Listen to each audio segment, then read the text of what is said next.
Sampah plastik telah menjadi permasalahan global yang sangat serius dan semakin sulit untuk diabaikan. Seiring dengan pesatnya pertumbuhan industri dan konsumsi, produksi plastik pun meningkat sangat drastis. Data menunjukkan bahwa setiap tahunnya, dunia menghasilkan lebih dari 300 juta ton plastik. Dari jumlah itu, sebagian besar digunakan hanya sekali lalu dibuang. Ironisnya, hanya sekitar 9% dari total plastik yang benar-benar berhasil didaur ulang. Sisanya menumpuk di tempat pembuangan akhir, mencemari sungai dan lautan, bahkan menyusup hingga ke rantai makanan manusia. Masalah terbesar dari plastik adalah sifatnya yang tidak mudah terurai. Butuh waktu ratusan, bahkan ribuan tahun, agar plastik benar-benar hancur secara alami. Selama masa itu, plastik akan terus mengotori lingkungan dan mengancam berbagai bentuk kehidupan.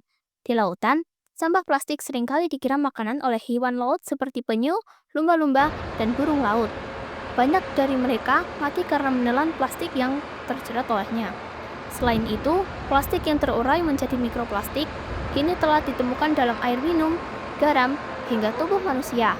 Dampaknya terhadap kesehatan masih harus diteliti, namun para ilmuwan memperingatkan bahwa bahaya jangka panjangnya bisa sangat besar. Permasalahan ini tidak bisa diselesaikan oleh satu pihak saja, diperlukan kerjasama dari berbagai elemen masyarakat, mulai dari pemerintah, industri, hingga individu. Pemerintah harus membuat regulasi yang ketat mengenai produksi dan penggunaan plastik sekali pakai. Industri juga perlu berinovasi dengan menciptakan produk yang lebih ramah lingkungan. Dan sebagai individu, kita pun memiliki tanggung jawab untuk mengurangi penggunaan plastik, membatasi budget sendiri, membeli produk yang tidak berkemasan plastik, dan memilah sampah dengan benar. Jika tidak ada tindakan nyata yang segera dilakukan, maka dampak dari sampah plastik akan terus memburuk. Tidak hanya mencemari bumi yang kita tinggali, tetapi juga membahayakan generasi mendatang. Sudah saatnya kita sadar bahwa bumi bukan warisan dari nenek moyang, melainkan titipan untuk anak cucu kita. Menjaga kebersihannya termasuk dari sampah plastik adalah tugas kita bersama.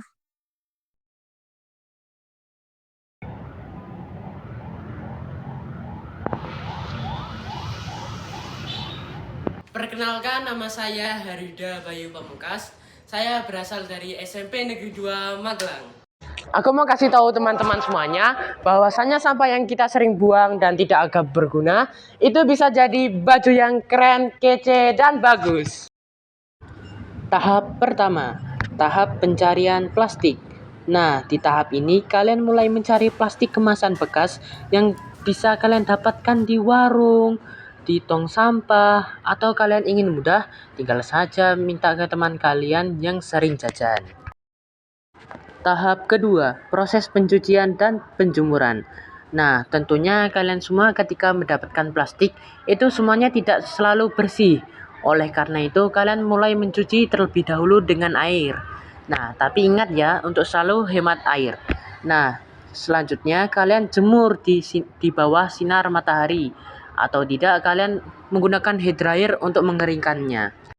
Tahap ketiga, proses pemotongan dan pemilahan.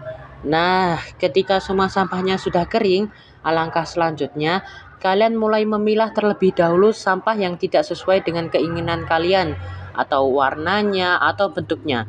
Nah, ketika sudah dipilah, kalian potong-potong agar menjadi baju yang sesuai dengan kriteria kalian. Tahap keempat, proses tempel dan menempel. Nah, sekarang saatnya kalian menempel.